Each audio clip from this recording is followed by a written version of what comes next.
परिचय। क्या तुम जानती हो कि भारत की भूमि सतह 43% मैदानों, 28% पहाड़ों तथा 30% से कम पर्वतों तथा पहाड़ों से घिरी हुई है? हाँ, तुम बिल्कुल सही कह रही हो। तथा कुल भूमि का केवल 62% भाग ही प्रयोग में लाया जाता है।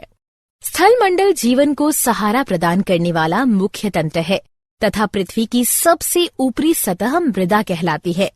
मृदा एक मुख्य प्राकृतिक संपदा है जो कि जीवित रहने तथा विकास के लिए आवश्यक है। भूमि का लगभग 4/5 भाग मृदा से ढका हुआ है। उद्देश्य।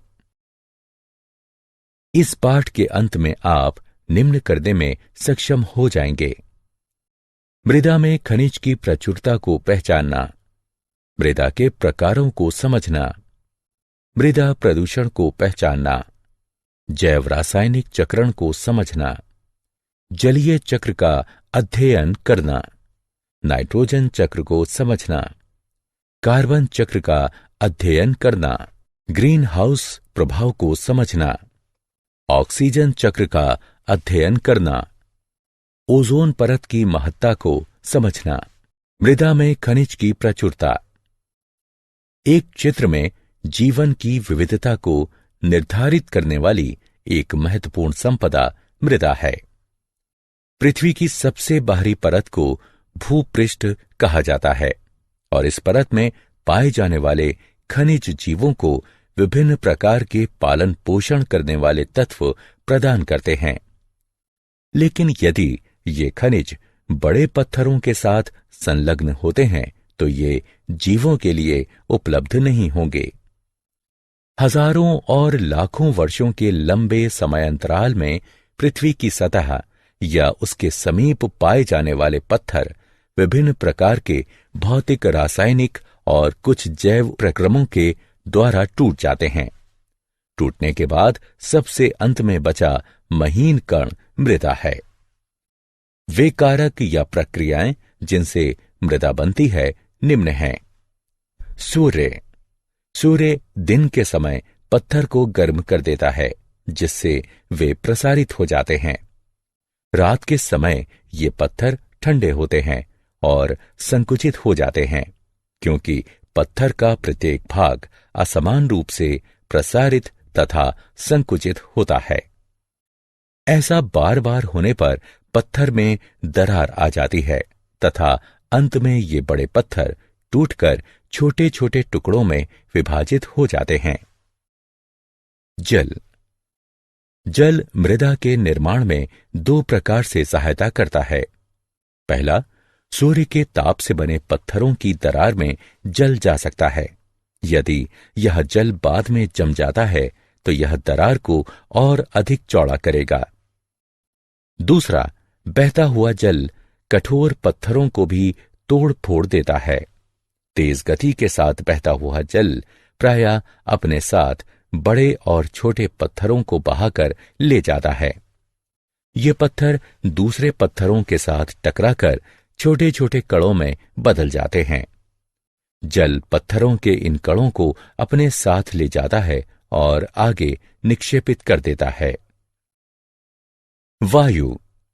जिस प्रकार जल में पत्थर एक दूसरे से टकराने के कारण टूटते हैं, उसी प्रकार तेज हवाएं भी पत्थरों को तोड़ देती हैं।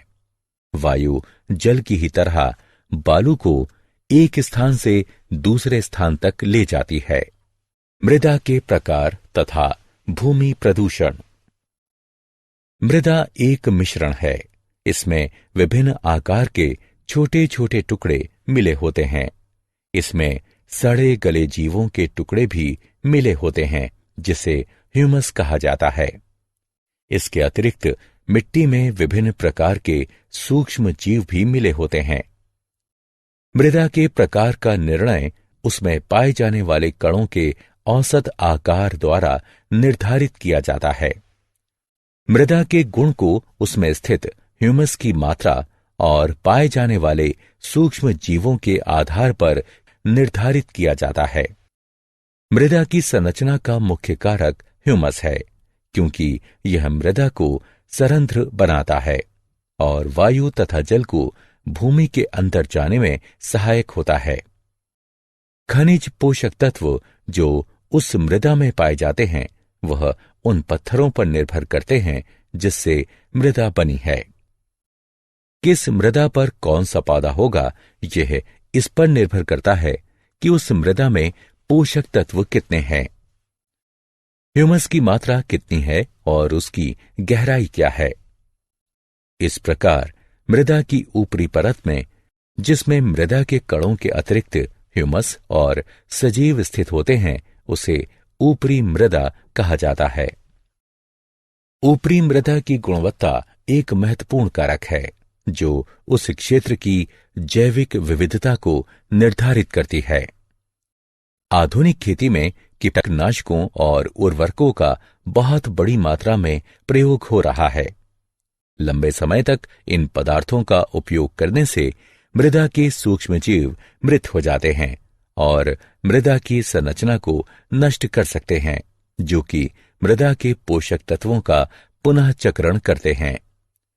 ह्यूमस बनाने में सहायक भूमि में स्थित केंचुओं को भी ये समाप्त कर सकते हैं। अगर संपोषणीय खेती नहीं की जाए तो उपजाऊ मृदा जल्द बंजर भूमि में परिवर्तित हो सकती है। उपयोगी घटकों का मृदा से हटना और दूसरे हानिकारक पदार्थों का मृदा में मिलना, जो कि मृदा की उर्वरता को प्रभावित करते हैं और उसमें स्थित जैविक विविधता को नष्ट कर देते हैं, इसे भूमि प्रदूषण कहते हैं।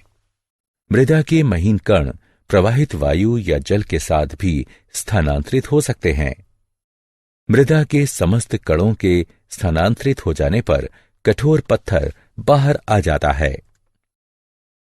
इस प्रक्रिया में एक महत्वपूर्ण संपदा की हानि हो जाती है, जैव रासायनिक चक्रण। जैव रासायनिक चक्रण ऐसे चक्रीय मार्ग हैं जिनके द्वारा रासायनिक तत्व यानी घटक पर्यावरण से जीवों में आते हैं तथा पुनः जीवों से पर्यावरण में वापस आ जाते हैं। जैव रासायनिक चक्रण इसलिए आवश्यक है क्योंकि इन तत्वों के संदर्भ में पृथ्वी तथा उसका पर्यावरण बंद तंत्र कहलाता है तथा इन तत्वों का पृथ्वी से बाहर कोई भी बहाव नहीं होता तथा उनकी मात्राएं सीमित होती हैं। जैव रासायनिक चक्रण मुख्यतः दो प्रकार का होता है, गैसीय चक्रण और अवसाद चक्रण। जलीय चक्र। हम जानते हैं कि जलीय भागों से जल के वाष्पीकरण और फिर उस जल वाष्प के संघनित होने के कारण वर्षा होती है, लेकिन इस लगातार संघनन प्रक्रिया के बाद भी हमने समुद्रों और महासागरों को सूखते हुए कभी नहीं देखा है। इसलिए हमारे मस्तिष्क में यह प्रश्न उठता है कि किस प्रकार यह जल इन जलीय भागों में वापस आ जाता है। इस प्रश्न का उत्तर यह है कि पूरी प्रक्रिया को, जिसके द्वारा जल जलवाष्प बनता है और वर्षा के रूप में सतह पर गिरता है और फिर नदियों के द्वारा समुद्र में पहुंच जाता है, इसे ही जलीय चक्र कहते हैं। ये सारा जल जो पृथ्वी पर गिरता है तुरंत समुद्र में वापस नहीं चला जाता है। इनमें से कुछ मृदा द्वारा सोख लिया जाता है तथा भूजल का कुछ हिस्सा बन जाता है। कुछ भूजल झरनों के द्वारा सतह पर आ जाता है या हम कूपों और नलकूपों के माध्यम से इसे अपने प्रयोग के लिए सतह पर लाते हैं। पानी विभिन्न प्रक्रियाओं के लिए स्थलीय जानवरों और पौधों द्वारा भी प्रयोग किया जाता है और आप जानते ही हैं कि पानी पदार्थों की एक बड़ी संख्या को घोलने में सक्षम होता है। नाइट्रोजन चक्र। हमारे वायुमंडल का 78% भाग नाइट्रोजन गैस बनाती है तथा यह गैस जीवन के लिए आवश्यक अनेक अणुओं जैसे प्रोटीन, न्यूक्लियक अम्ल यानी डीएनए और आरएनए तथा कुछ विटामिनों का भाग है। नाइट्रोजन एल्केलाइड तथा यूरिया में भी पाई जाती है। नाइट्रोजन सभी जीव रूपों के लिए एक आवश्यक पोषक है। यद्यपि कुछ प्रकार के जीवाणु यानी बैक्टीरिया को छोड़कर दूसरे जीव रूप निष्क्रिय नाइट्रोजन परमाणुओं को नाइट्रेट्स तथा नाइट्राइट्स जैसे दूसरे आवश्यक अणुओं में बदलने में सक्षम नहीं हैं। नाइट्रोजन स्थिरीकरण करने वाले ये जीवाणु या तो स्वतंत्र रूप से रहते हैं या द्विबीजपत्री पौधों की कुछ स्पीशीज के साथ पाए जाते हैं। साधारणतः ये नाइट्रोजन को स्थिर करने वाले जीवाणु फलीदार पौधों की जड़ों में एक विशेष प्रकार की संरचना यानी मूल ग्रंथिका में पाए जाते हैं।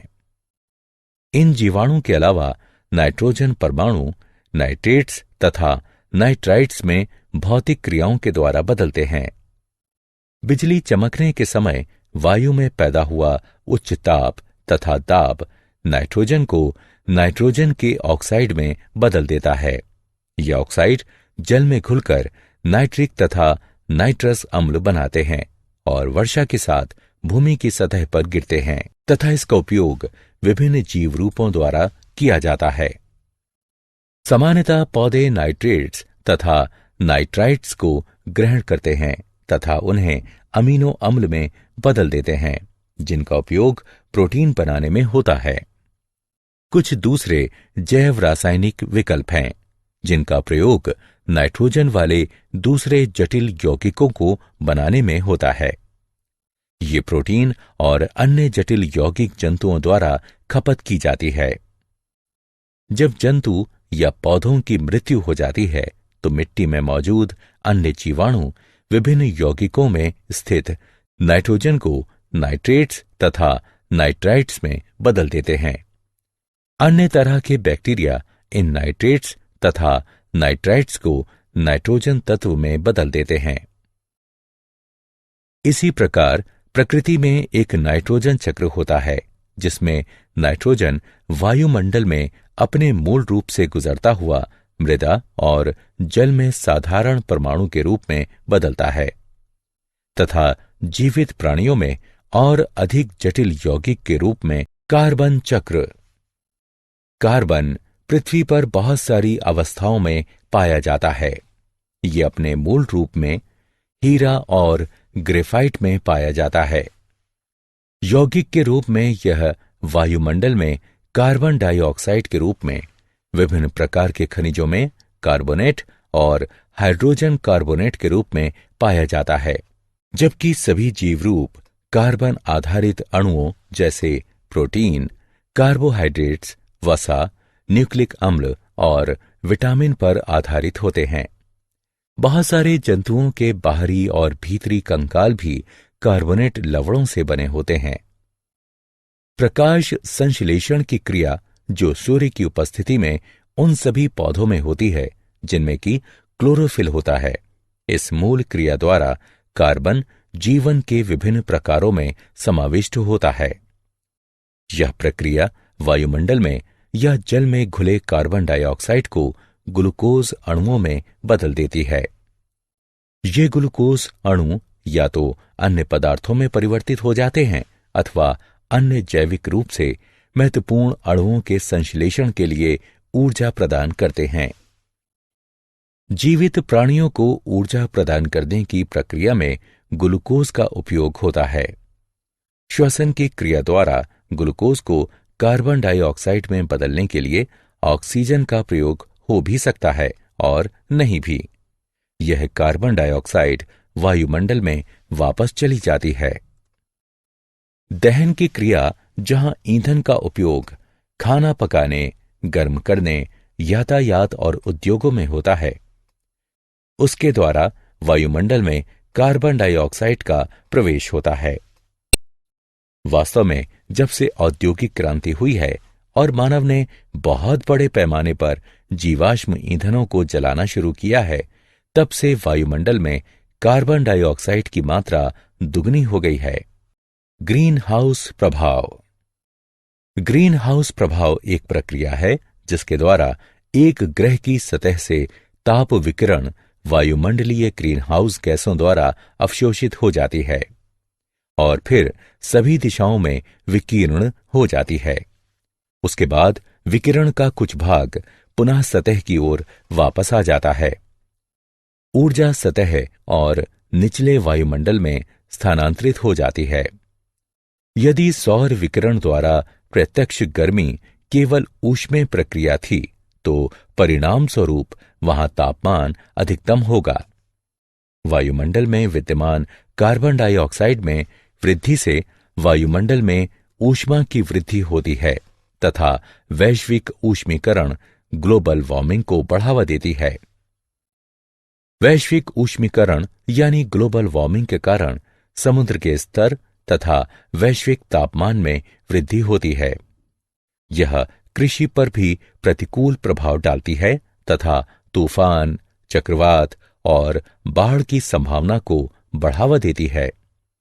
तापमान और आर्द्रता में वृद्धि के कारण रोग में वृद्धि हो सकती है। ओजोन परत। ऑक्सीजन सामान्यतः एक द्विपरमाणविक अणु के रूप में पाई जाती है।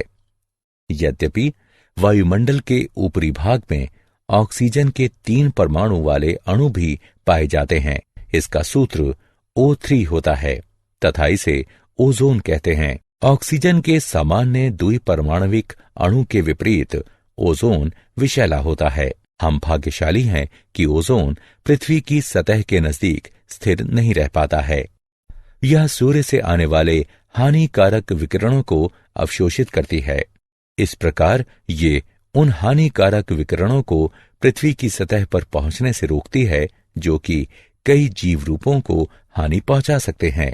हाल ही में ये पता चला है कि ओजोन परत का ह्रास होता जा रहा है।